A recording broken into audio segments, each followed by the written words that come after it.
Hello, everybody, and welcome back to the Strategic Feminine here on YouTube. And of course, we like to focus on all things feminine, all things girly, all things womanly in essence. So if you're interested, don't hesitate to like, comment, and subscribe, and stay tuned for the rest of the video. Of course, as the blueprint myself, I love to spearhead conversations. And that's how they get their confidence. They like that men find them attractive, or more so, men sexualize their body type and they enjoy those sexual privileges, because there's a difference between pretty privilege and sexualized privilege. Okay, you can get both, but for the most part, there's a difference. And of course, I very deeply relate to modesty and my current message versus sexualization. Yes. So I think that we should talk about it as women amongst women. Just be realistic and honest about the truth of the matter, just so we can call the difference between pretty privilege and sexuality privilege. And of course, I mentioned this in my video 3 months ago, but I never expounded on it. But I think I finally have the words to really explain my transition or my transition from sexuality to modesty and the balance between both worlds as someone who lives in the West. Also, my religion does not require me to wear particular garments or be covered from head to toe. And I'm not the type of girl that wears potato sacks or unflattering clothing. So because I call myself modest, there's a difference to what that means. Because in other cultures, they may look at me and say, girl, you ain't modest at all. You know what I'm saying? Because they're very extreme. But as someone who lives in West, baby, trust and believe that utilizing balance, I always think is going to just lead to the more balanced woman. And then it helps in my femininity journey as well. So I'll talk about the differences. I don't know if there's any pros or cons. I'll just express the differences in the lifestyle. So I'll start off at sexuality. Sexuality was fun, girl. I was definitely having the time of my life, okay? And the thing was, it was so, I didn't see it. But it made my whole environment change. It gave the summer I turned pretty. You know what I'm saying? And it was super normal because, of course, teenage girls want to wear crop tops, just, fashionable clothing. I always like to just wear clothes. And it's cute, and I always pretty petite, nice body. So I never felt ashamed of my body to not wear it out, not, show it off. So I would get a negative reaction from women. I could not keep a friend, blah, blah, blah. But I just had so many guy attention or guy friends, and I felt like guys were nicer to me. And I think that knowing what it's like to be both and do both and getting both all the time, and just the duality within me, I can definitely see where the girls are going with this conversation. But you tried it. You feel me? I get it. You try to typecast. You think, you hear the glasses. You see, oh, she got glasses? Oh, she must be frumpy. No. This gives sexy Velma. So what I like to say with the sexuality part of my life, just straight bashing it off the rip, I didn't know that there was any different. I was just doing me and wearing what I wanted to wear. I didn't say, oh, I want men to look at me. But that's just what happened. So here in Harley Quinn, she was in Birds of the Feather, and then she was also in Suicide Squad. And in Suicide Squad, she was very uncomfortable. They made her wear this very male gazeal look, very exposed, less clothes, very provocative. And then when she had an opportunity to work with the Birds of a Feather, when they costumed her, they added pinks, texture, fabrics. Of course, because as women, we love that. We love to play into, fabrics and textures and clothes and things like that. So it kind of just shows the difference of people talk about girl pretty and then boy pretty, what that is. And that's exactly what this conversation is right now.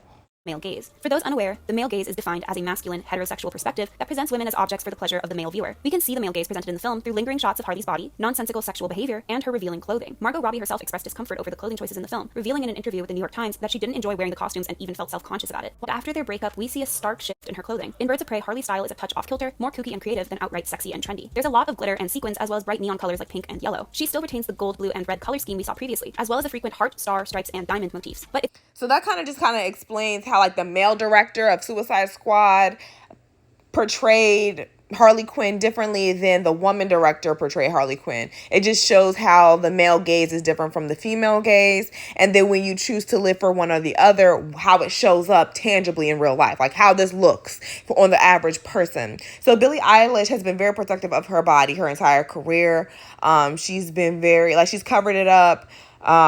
Just making sure that she doesn't actively benefit off of her body privilege using her music. Almost a little bit rebellious in a way, and queer women can also be on this spectrum too. Like if you're like kind of gay or something like that, my subscriber brought this up. If you're kind of gay, it kind of like decenters men from your mind a little naturally than someone who may be strictly dickly. That's just something I noticed. So I've noticed that Billie Eilish has been really protective of her body, keeping it in high regards and not using it to actively benefit in her music career. She doesn't, she rejects that notion altogether. She actually overcompensates by wearing baggy clothes, making sure that you can see as little as possible, restricting your immediate access to her body. And that's something that I do. It's like I'm almost it's almost like a defense mechanism, because you're trying to brace yourself for the harassment. And desirable women, when we were young, now it's cute now, but when we were young, we would get so much talking and pushback from older women specifically. Always just like, leave a little to the imagination. Don't be out there being a hot girl. It'd always be from some frumpy old lady. Yes, it would be, where they're like actively over politicizing an attractive or young attractive or desirable attractive or sexuality privileged woman. They're over politicizing it. And that's kind of like a trauma response that some of us will do. We'll just be like, well, I don't want any of the attention, so I'll take away your access from my body. I do that all the time. That's me. So yeah, that's why, you have some sexualized privileged women be like, I really just can't relate to me. Cooking with Kaya, perfect example. The reason why men are so nice to her is because they're hoping to benefit off of a quick interaction with her.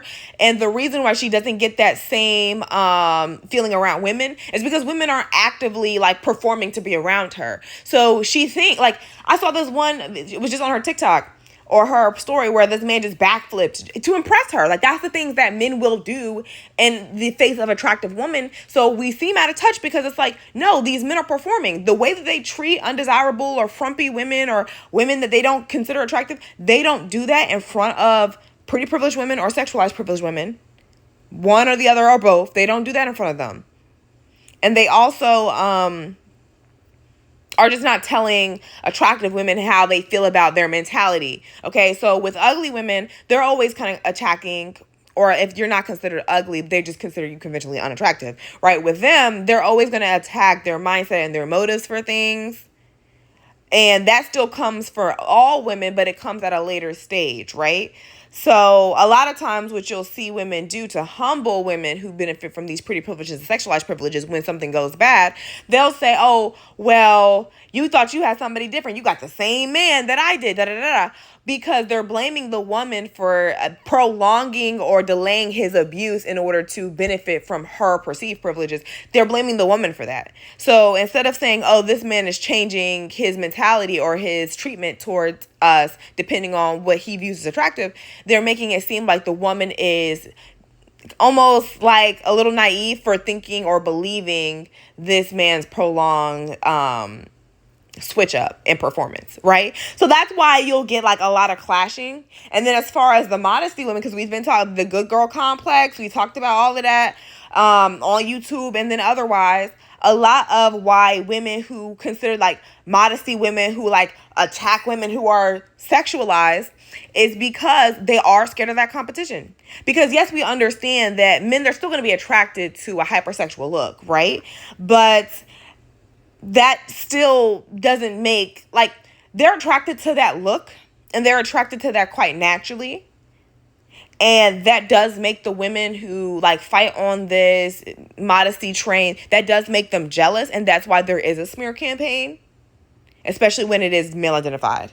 However, as when it comes to societal nobility. So, of course, they're still attracted to the sexualized images. They're men at the end of the day hardwired for that. But they understand that the societal notoriety is a lot more important than their once in a while desires. That's why you'll constantly see the same dynamic where the man, he's cheating on a long-term wife or girlfriend. That's the good girl to the max, super sweet, cover up. And then you will see them sneaking around with the sexualized privileged girlies or the hoes or the 304s or the strippers. You'll see him also be with that in private. And that is why they understand that societal standing is way more important than their attraction. So they're going to prioritize that when it comes to legacy, but they're also, in the meantime and between time, always going to get their itch scratched, for lack of a better words.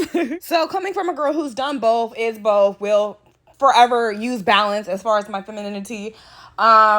I understand why the modest women, they're trying to, talk crap. Some of them are doing it by way of trying to help. They really don't want anyone to be traumatized by sexual privilege, which can happen. And then you have other ones that are simply just jealous and are trying to not crash out. You also have some sexualized women who are a little out of touch. They do not know that they are being bamboozled in particular ways or sense. And it may not even bother them. They may know, they just don't care. It benefits them at the time. We are not beefing with each other. The triangulation strictly comes from men wanting to be able to have both. They want to be able to have their high standing as far as, oh, this is a great man. He's with this good woman and he has his great family with these kids. He wants to keep that, because we're good for their image as far as that, so he wants to keep our societal standing for that. And then he also wants to benefit from sexuality as well. And that's not a us problem. We just get it how we live. We pick our side and we stay there. So I just feel like that for every woman, girl, if you're not nobody's mama, I feel like let people dress how they want to dress, but just make the distinction of what you do and the difference between what you do and other people do. Okay, that's been my spiel here on the Strategic Feminine. Of course, I always tell y'all, be good people, be holy people, read the word and spread the word, but I'll be back. Bye.